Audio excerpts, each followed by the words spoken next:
Good afternoon, everybody. Welcome to the session. My name is Rob Podlasek. I am the training director for Literacy Minnesota, and I'm joined by Mariah Wika, who is our volunteer outreach coordinator, and she'll introduce herself a little bit more thoroughly in a bit, but we're both very excited to have you here this afternoon. For those of you who don't know, Minnesota Literacy Council, Literacy Minnesota, our year-old name, is a supplemental services provider with the Department of Education. So we are tasked and funded to promote and support the use of volunteers in adult basic education programs in Minnesota in order to maximize the impact of our services. And I just want to give a shout out to the Department of Education and the state staff for really supporting us through the years, through funding, by creating policies that are very volunteer friendly, and by giving us platforms like today to talk about using volunteers in ABE. So thank you, state staff.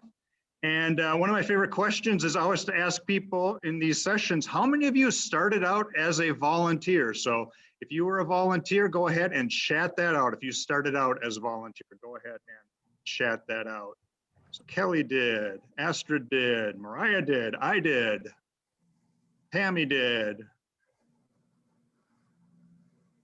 Charlotte, Manfred, look at everybody. So secretly, I think this is ABE's way of bringing people into the field because we start out as volunteers, we realize how awesome it is, and then we're just happy to get paid anything. So we start to get on staff. So it's exciting to have everybody who started out as a volunteer. So at Literacy Minnesota, we have been doing this work for about 50 years, supporting volunteers, training volunteers, helping programs use volunteers, helping teachers use volunteers. And we were getting pretty good at it. And then, you know, COVID hit last year and everything got tipped up, turned over, just like everything else, all the instruction and then all the use of volunteers, just started over with our thinking. And I think now 9 months into it, 10 months into it, the dust is kind of settling. I think a lot of programs and teachers are using volunteers and we're kind of getting a picture of what it looks like. And I kind of have to smile because as I look at how volunteers are being used virtually, it's pretty similar to how they were used live or in person. I always mix up live and in person. We'll say in person. And partly it's because I think we're trying to replicate how we taught in person virtually.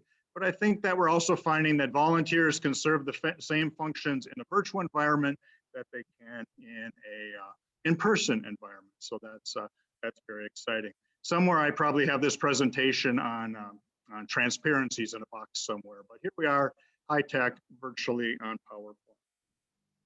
PowerPoint.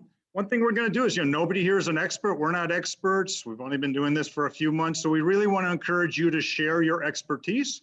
We'll have a couple breakout sessions where you'll be able to do that, and then we'll be using the chat box quite a bit. So even if we don't ask you a question, please share out your comments in the chat box.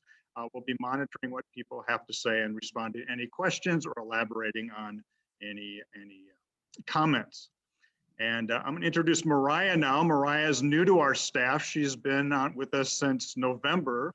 And whenever I ask her, how's it going? She says, I'm still trying to figure it out. And I will say, you picked a good time to be in that position because we're all trying to figure it out. So Mariah's here trying to figure it out with the rest of us. So I'll have her introduce herself. I am indeed. Thanks, Rob. Hi, everybody. My name is Mariah Wika, and I'm the Volunteer Outreach Coordinator for Literacy Minnesota. And prior to my time at Literacy Minnesota, I was with the Franklin Learning Center through the Hennepin County Library System. And that's where my interest in using volunteers in the virtual classroom was sparked.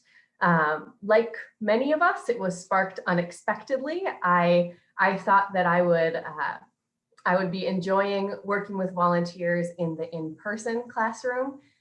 And at the Franklin Learning Center, almost all of the services are delivered via one-on-one instruction using community volunteers. And so March was a pretty intense and urgent call to get all of those volunteers online to try to bring those in-person services into a virtual world. And that's a pretty big ask. And I know that a lot of you all have experienced that ask as well. But through that process, one, I was super inspired by folks. Students and volunteers alike are persistent and they are resilient and they want to learn together and they make it happen. And two, I think that student experience is really enhanced through the use of volunteers in the virtual classroom. I think it's really exciting. And then last of all, I would just say that I have been blown away by what using volunteers in the virtual classroom does for a sense of community and engagement in times that have been ridiculously isolating for all of us in different ways. So I'm really excited to be here with you today. Like Rob said, I'm figuring it out, you're figuring it out, we all are together. So please, we're ready. We're here to share what we've learned from other educators in the field and from our own experiences, but also hop into the chat, toss your questions in there. One of us will be monitoring it the entire time so that this can be more of a conversation than us just talking at you. I know that we have a few hours left on Zoom today, so we are grateful you're here with us. And our agenda for the day, so that we are not talking at you the entire time, we'll start with a little breakout room discussions that you can learn from each other. We'll move into 6 models for using volunteers in the virtual classroom. And again, these are things that we have talked about with colleagues and learned through our own experiences. And then we'll end with a little bit more breakout room conversation. So to start out with, once you get into a breakout room, we'll give you about 10 minutes. So you have a little bit, like a little bit more wiggle room than you sometimes get in a breakout room to chat. So do introduce yourself, and please do share a little bit about what your ABE COVID universe looks like right now. We're curious to learn what you've been able to carry over from the in-person classroom to the virtual classroom. And then last of all, this is kind of a choose your own adventure question. If you're feeling nostalgic and COVID sad, maybe you can talk about what's been lost. If you're feeling peppy and optimistic, maybe you can talk about any new opportunities you've discovered in this virtual space. I know that I oscillate between nostalgic and sad and peppy and optimistic on the weekly and sometimes hourly. So choose what works for you and what fits the moment today. All right. Welcome back, everybody. Hope you enjoyed your opportunity to chat with one another. If we could just get people in the chat box to chat out responses to either what have you been able to carry over or what's been lost. So you can just chat out some of your responses into the chat box.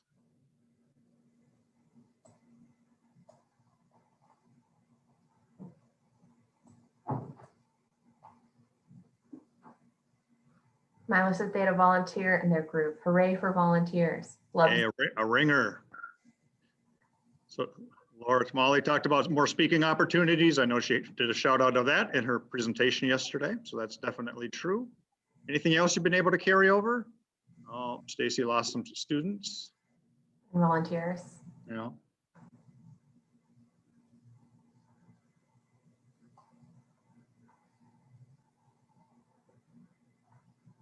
Looking to see if people are optimists or pessimists in this group. So it's like a combination of both.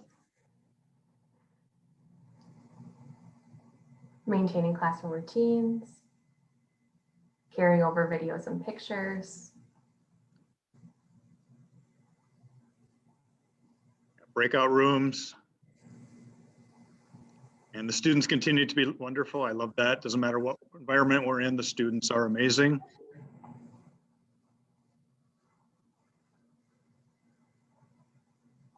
Remarkable progress made by volunteers and students with digital literacy skills. Awesome. Great. So like everything, there have been some things that have been lost, things that have been gained. We're going to choose to be the optimist and focus on the things that have been gained as we work in the virtual environment. So I'll pass it over to Mariah. All right. So know that and just one quick reminder to turn off your video now if you haven't, so that we can save a little on bandwidth. Thank you. So when thinking about using volunteers, I know that some folks have maybe been working with volunteers in the virtual classroom since last April, and some of you may just be venturing into this now. So I have a couple of things I'd like you to keep in mind as we discuss this. First of all, be kind to yourself about your current capacity. This poor little fellow in this tiny boat in the middle of a storm does not need to finish his novel right now. You do not need to do everything perfectly or get 65 volunteers online. If you successfully incorporate one volunteer into your classroom and that volunteer improves the student experience, that is really exciting. And so just a reminder, this has been a ridiculous, chaotic time in so many ways. So be very gentle with yourself about your capacity. I would also add to this box that this nice stock photo man is hefting, teaching in a global pandemic, being a volunteer coordinator, doing admin for a program, being a person. This is a heavy time. And so just consider how volunteers could lighten your load. So if there are things that can be done in your program that volunteers could maybe help you out with a bit, consider that. And we'll talk a little bit about this today. There are some models that we'll discuss that are a little bit more intensive, labor intensive for educators, and some that are less so. So think about what works for you.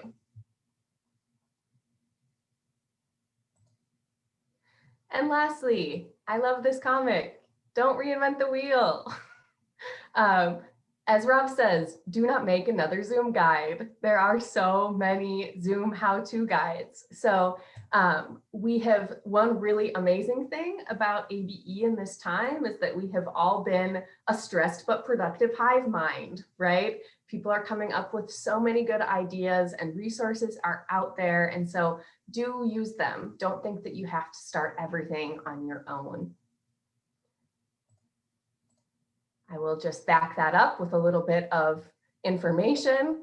Our AmeriCorps Access Vista, Andy Francis, has made some really fabulous technology guides for Zoom, for Google Meet, for WhatsApp. Those all live there on our website. We have educator resources and then the training calendar. If you would like your volunteers, there we have a lot of remote instruction trainings happening. So this PowerPoint is in our presenter folder, and so you'll be able to find it there, including these links.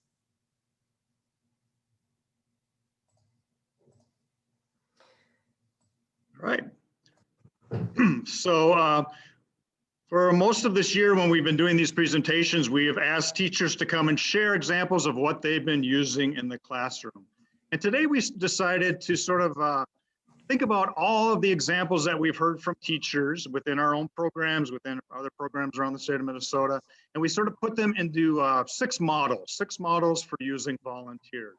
And these models are kind of arbitrary in terms of you can mix and match, they bleed over into one another, but this is sort of just our way of organizing the different ways teachers and programs have been using volunteers in the classroom. So as you can see, small group leader, one-to-one tutor, as a classroom assistant, as a classroom greeter or tech hero, which I'm going to rename the Marisa. We're going to call number 4, get our volunteer to read the Marisa, because that's her job on these webinars. The great digitizer, which used to be called the person who liked to make photocopies. Now they're the person who's helping us put materials online. And then when we're particularly excited about the idea of a technology coach, which is somebody who is going to help our new volunteers get comfortable enough with the technology so that they can jump right into the tutoring. And so what we're going to do is we're going to go through each of these models, give a little example of what they are, talk about the pros and cons, what your volunteers need to do, and give you an opportunity to weigh in as we go through. So Mariah is going to start out with the first one. All right, small group leader. Now this is proof that we don't have a strong enough arsenal of photos because that's Andrea Eckelberger. But bear with me with our visuals here. So small group leader, how does this work? So I from the educators I'm talking to who are using this small group model with volunteers, this works really well in a Zoom or Google Meet type of platform. I like to call the main session mission control. So you're in mission control, and then you send your volunteers out into their breakout room teaching pods to run a small group. Several of my colleagues at Open Door Learning Centers are using this model. I'm volunteering in a class right now where we use this model. And it's really very cool because, for example, last night I was volunteering and there were 30 students. And so all of a sudden there are 30 students in the main session, but with 6 volunteers running 6 different breakout rooms, all of a sudden those students were a group of 5, as opposed to a giant virtual class of 30. So in this case, the teacher's still in control, but the volunteers are facilitating activities. Okay, some tasks for the small group volunteer. And also, if you're using this model or you know somebody who is, please do add that to the chat so that we can talk together about what tasks are good. So facilitating conversation. I know that several Open Door Learning Center teachers are doing conversation circles using small group volunteers.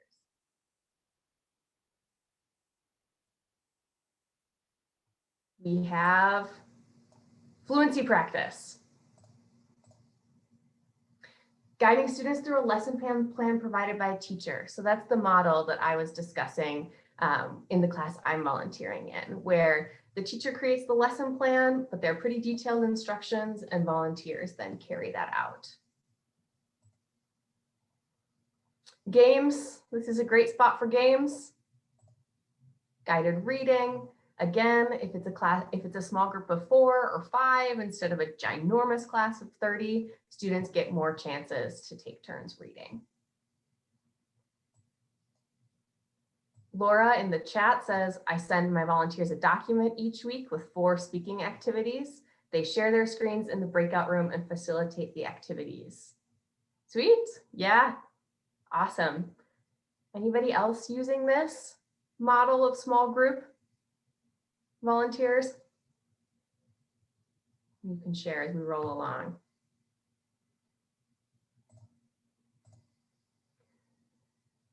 So some advantages to this, we've alluded to this a bit, but students get more individual attention and they get more chances to practice. And to me, that is just a gigantic benefit of this model. It can be something that's done in class time, or if you're able to set it up as a complement to class time. I see Laura saying that students love it, which is great. And it can be low prep for volunteers. Now, if something is low prep for volunteers, what does that most likely mean? It most likely means that it requires more teacher prep time. So that was one of the disadvantages that we had to toss in for this model, is that if you're already dealing with a lot, this can be a higher labor endeavor. All right. It also is a little bit challenging with scheduling. So there are a few more scheduling logistics with volunteers. And then if you do have that class of 30 and only 2 volunteers show up, you might be scrambling a little bit or just hoping your volunteers are ready to work with a group of 15. And again, people are popping in, they're popping online. It can happen really quickly where you send everybody out to breakout rooms in a second. And it just takes a lot of flexibility and adaptability of getting those groupings together. I would say that you kind of have to be a ringmaster when you are in charge of mission control for this model.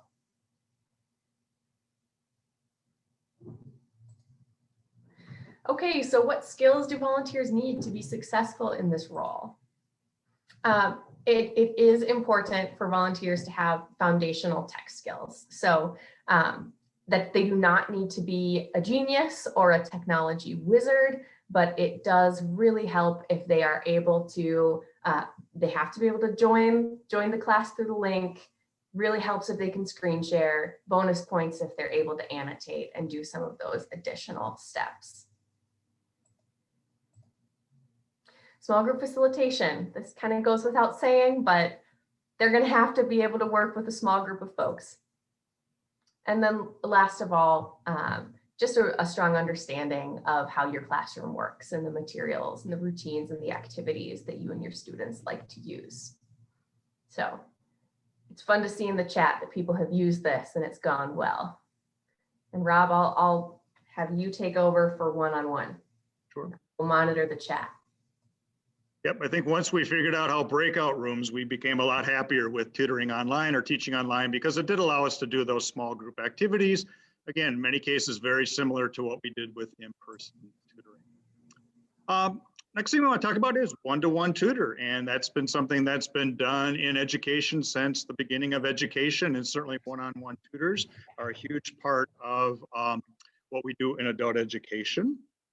So again, the model using Mariah's language, mission control, so being in the main room and then sending pairs, tutor and student, off into a teaching pod or a breakout room. Also works well via WhatsApp. On the phone, for years I had a photocopied guide called How to Tutor on the Phone, and I think I finally threw it away a couple years ago thinking no one's ever going to do this again, and I really wish I would have held on to it because phone tutoring has become popular. And then it can be a complement to class time, and this is what we really want to encourage, that you might have students coming to class for group instruction and small group breakout.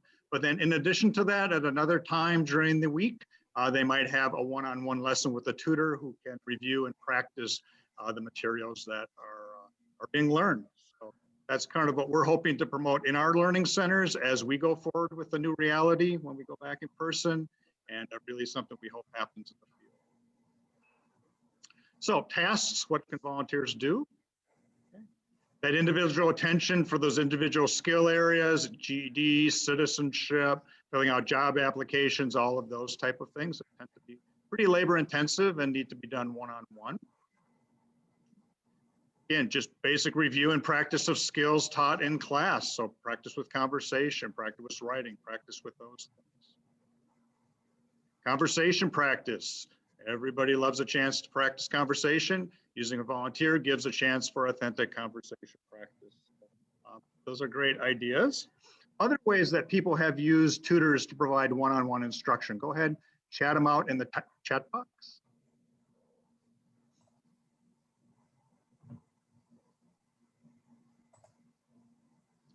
So it's that lag waiting to see if people are asleep or if they're typing. Maybe both. We have a lot of instruction, digital literacy instruction provided one-on-one. So I tutor a man on digital literacy skills. We do it virtually, reading fluency practice, using Google Docs, practice writing, pronunciation practice, job preparation. That's a good way of thinking about it. So a lot of tasks. And you know what? I hear a lot of excitement about what's happened in the past year. And people are saying, isn't it great that virtual learning can do this? And I think a lot of it is not only virtual learning, but also that one-on-one attention that we provided some of our learners. And I think we're realizing how valuable that can be. So pros, again, they get that personalized learning. They get that individual attention, which is key when learning a skill like reading or English. As I said, it can happen within class. You can pull out the students and work in a breakout room, or it can be supplementary. Some programs, it is what the program provides.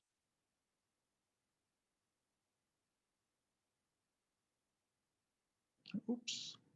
And then it minimizes distraction and background noise.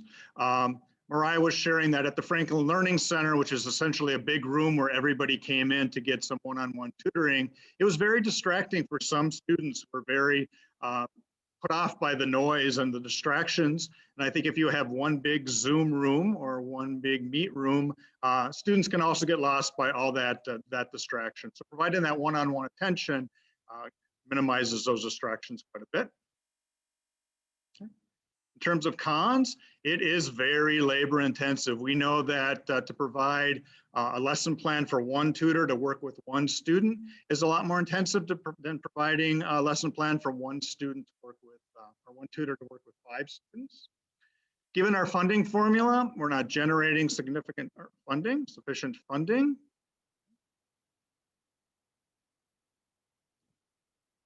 oops. Having, there we go. There's just scheduling logistics with volunteers and then unpredictable student attendance. If somebody usually shows up for a class, so the volunteer has something to do, but if it's one-on-one, if the student doesn't show up, it's more distracting. Although that's been a great advantage of doing lessons virtually. When my student cancels 1 minute for the lesson, all I need to do is close my computer and go about the rest of my day. So much less distracting and discouraging than if we were doing it in person. In terms of skills or knowledge, basic tech understanding, how your program works, again, how your Zoom platform works, how your Meet platform works, how your classroom works. Just understanding of the materials that you're using, the content that you're using, the routines that you're using.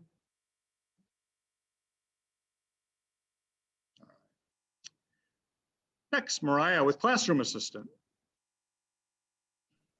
All right. So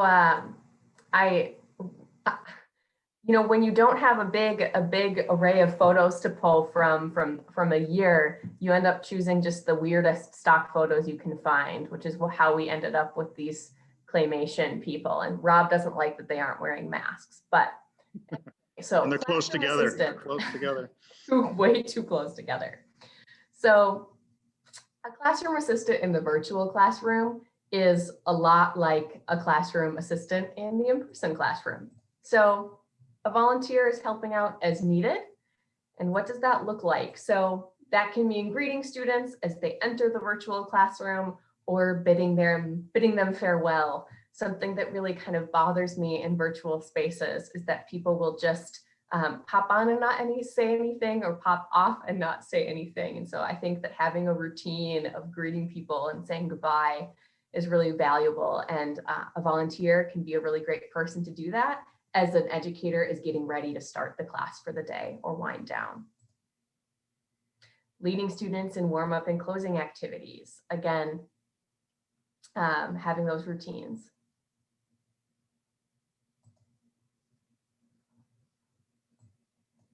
Modeling activities with the lead teacher. So sometimes translating things in a virtual environment can be really challenging. And so having somebody to model activities with you is a great idea.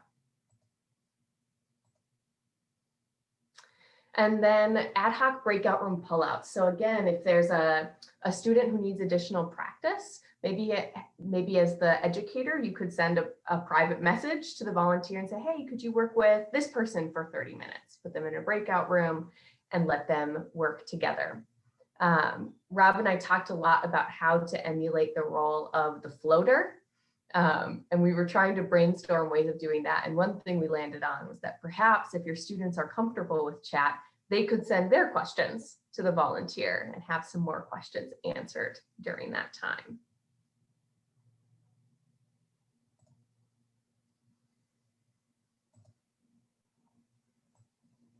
Okay, this is something that we've come back to several times. So an advantage, students are getting more individual attention and opportunities to ask questions.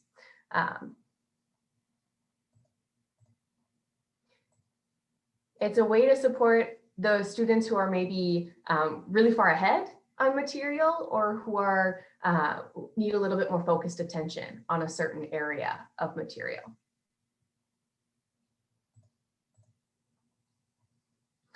It's a pretty low prep model for volunteers and a pretty low prep model for teachers. So of course you have to prepare your lesson, but once the volunteer is there, they are there as an as needed resource throughout. It's also just easier to manage random attendance of volunteers and learners when you aren't doing those small group or one-on-one groupings. Then you don't quite have the same logistical stress. Now, in thinking about the cons of a classroom assistant volunteer position, one thing that Rob brought up that I think is important to mention is that volunteers don't love it. Now, this might not be true. You might have a classroom assistant that loves being a classroom assistant, but as a general rule, Not all volunteers love this. Can you put into the chat why you think this might be the case?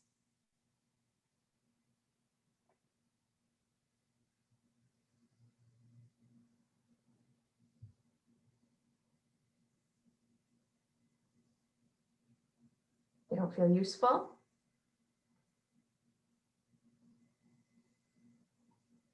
Technology complications, vague instructions, time commitment, might not have anything to do. It's not meaningful enough.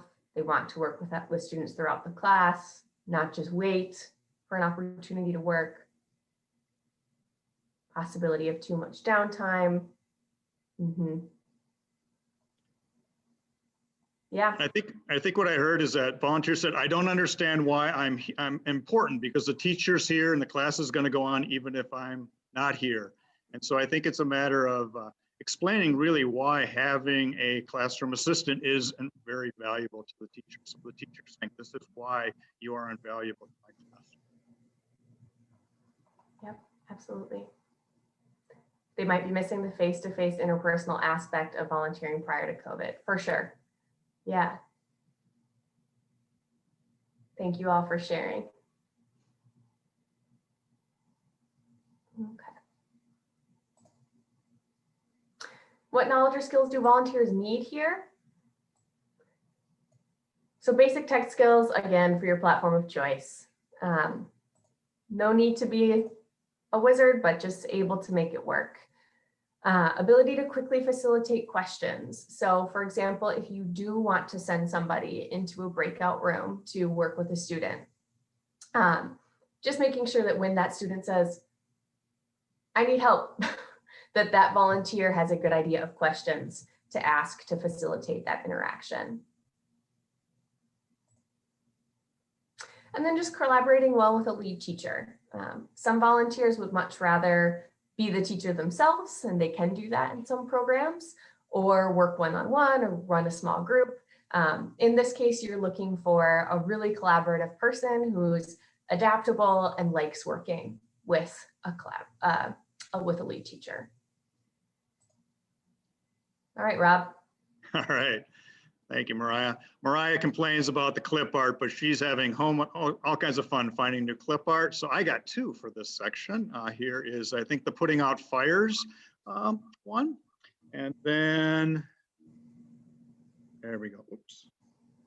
There's a tech hero one. So this one, the tech hero, or the Marisa, again, as we are going to call it. This is somebody who can really help deal with those tech needs in a classroom.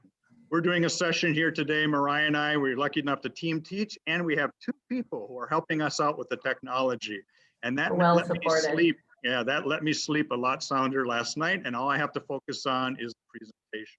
And that's not a luxury that we've often so far given teachers. We're hoping that volunteers perhaps can fill that role. So they provide that tech support in the virtual classroom. Things that they could do: greet the students as they enter, okay? Check to see if their technology is working, check to see if their camera is on or off, check to see if they can access, who's moving my screen? Check to see that, yeah, tech volunteer here.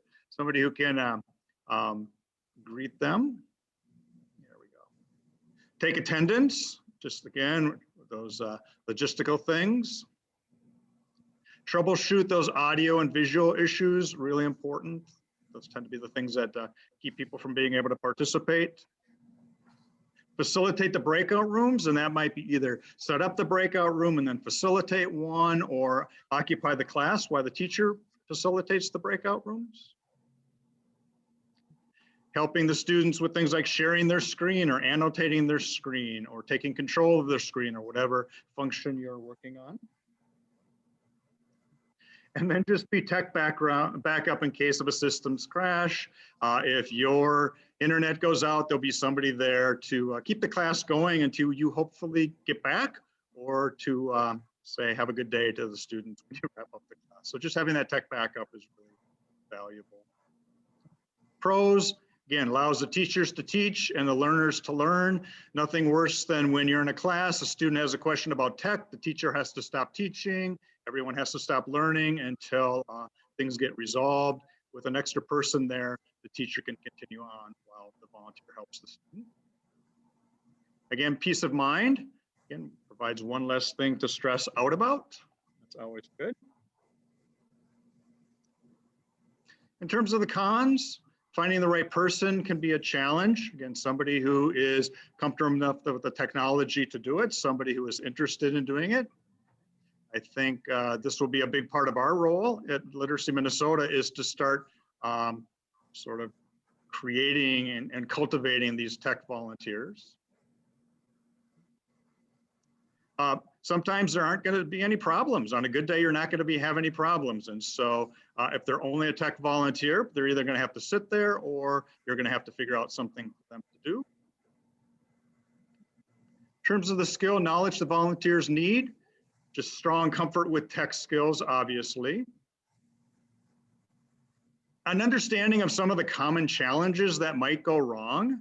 And I will tell this story. Years ago, I started taking ice dance lessons, and I remember being really impressed with my instructor because she knew exactly what I wasn't able to do. And I thought, wow, that's a really good teacher. And then I realized that she knew exactly what I wasn't able to do because every beginning ice dancer has the same problem. I think that's true. Every beginning Zoomer has the same problems. So I think you can really learn what those specific challenges are. I think that's a very trainable task to learn what the common issues are. Oops. And just the ability to give clear instructions to people with different levels of digital literacy skills. We have all had to rely upon somebody who knows what they're doing to tell us how to do it. And we know that sometimes people who know what they're doing aren't able to tell people who don't know what they're doing how to do it. So just the ability to explain tech issues to people who are not the same level of techiness. All right, pass this off to Mariah.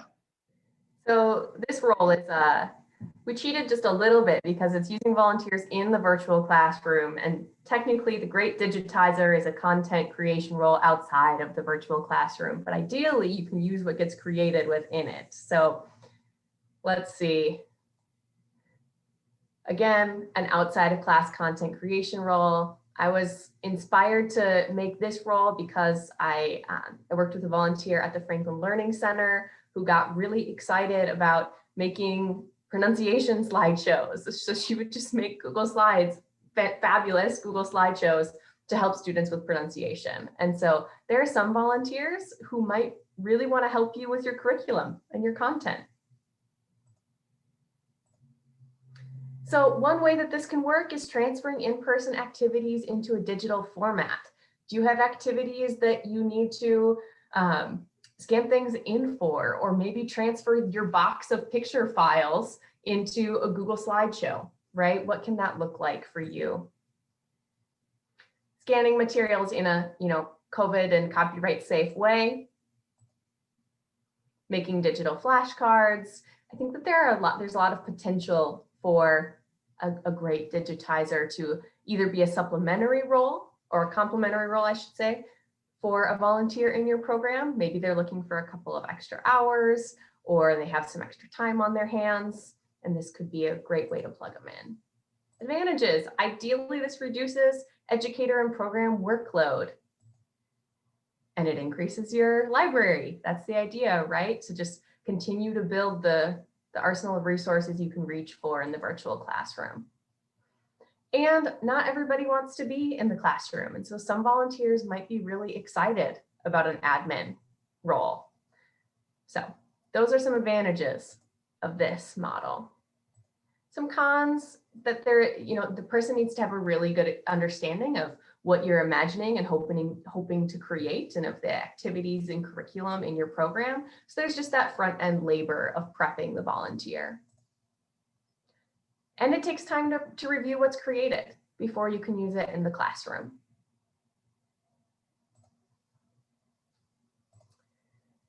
Again, just having those baseline tech and administrative skills, though I will say that if all you want is for a volunteer to make Google slideshows and they're great at Google slideshows, then they don't need to be an expert in every other platform. So it all depends on what you're looking for and how a volunteer can fit that need. And then, like I mentioned, if they're creating lesson materials, they just need to understand the goals of the curriculum in your classroom. And Rob, you can talk about the last one.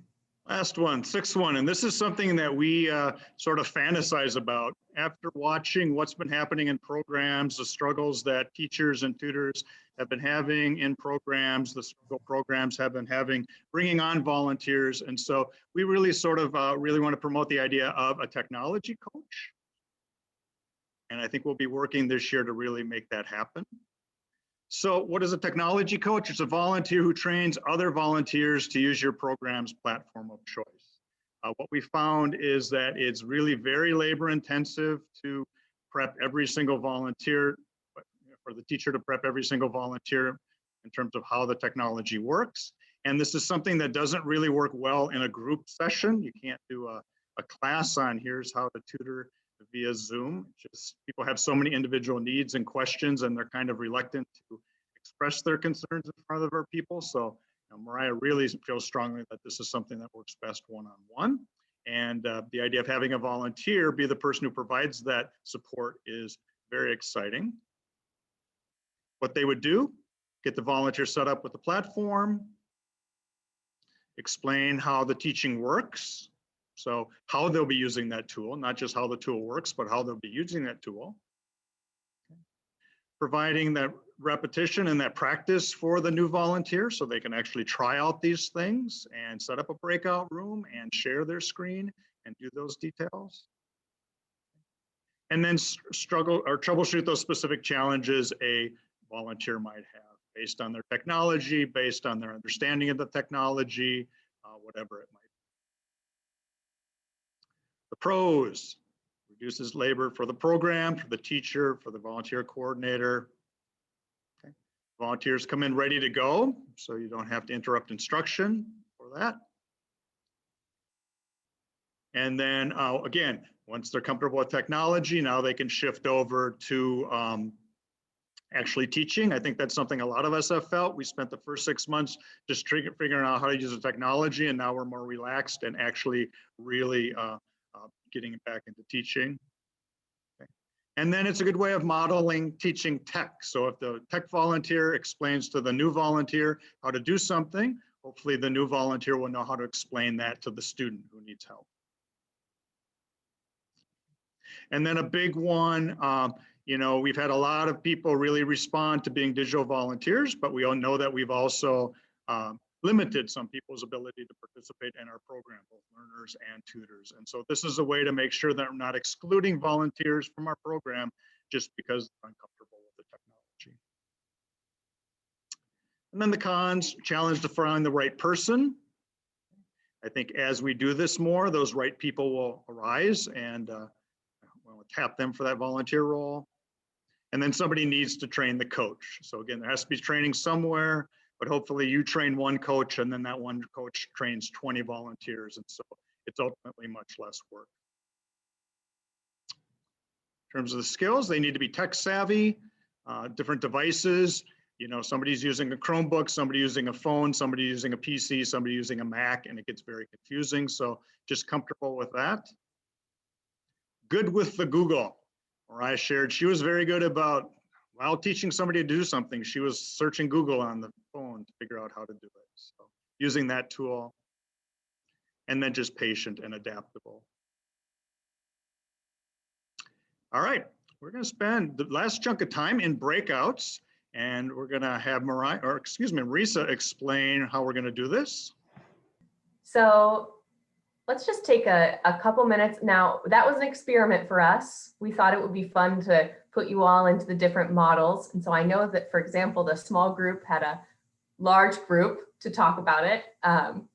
So anyway, we would be curious to hear what excited you about the model you chose. If you can just put into the chat, or if anybody wants to unmute and share, you're welcome to too. Just be curious to hear what excited you about the model you chose.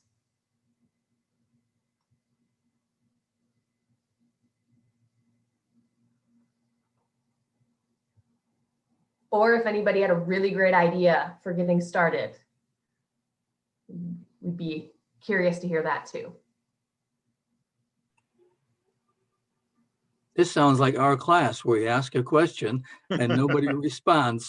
So now, instructors, what's your clue? Rob, what's your suggestion for ending this momentary silence? Just waiting it out.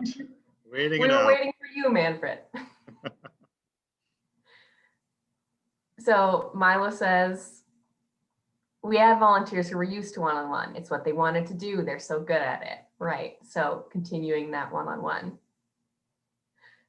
Tammy said, I chose digitizer, but no one was there except me. I'm still excited about it though. I'm very sorry that you were alone in cyberspace, Tammy, but I'm thrilled you're still excited. Awesome. Send Mariah a request for a great digitizer volunteer and she'll try to find someone for you. With one-on-one, the volunteer can work with students at any time, even outside of class. The opportunity to train students in how to use the technology before they take on a classroom experience. Yep, training students or volunteers before they even enter the virtual classroom. I think that can really minimize distraction. One-on-one online, just like in person, seems like the easiest way to get volunteers back involved. I'm excited to have a volunteer with more tech knowledge than me. Yep. Been able to use volunteers who want a shorter commitment. Yep. They joined the class just a short time before the break and the beginning of breakout rooms. Yeah. Donna says flexibility is the key as a volunteer, being willing to help the teacher with whatever needs to be accomplished. Yeah, these are all great. Thank you all so much for sharing. Whenever I train volunteers, I always say, try to think of yourself as the least important person in the class. And every time I train teachers on using volunteers, I say, treat the volunteer as the most important person in the class. So it's finding that middle ground. So we are at time, so we're going to wrap it up. Thank you very much for your participation. Our emails are here, so if you have questions, if you have ideas for how we can help you out, please shoot us email anytime, and we're happy to help you out. Thank you, Marisa and Astrid, for being our tech helpers, especially with the breakout rooms. We really appreciate it. Thank you so much, everybody. Enjoy the last hours of the day. Thank you. Great.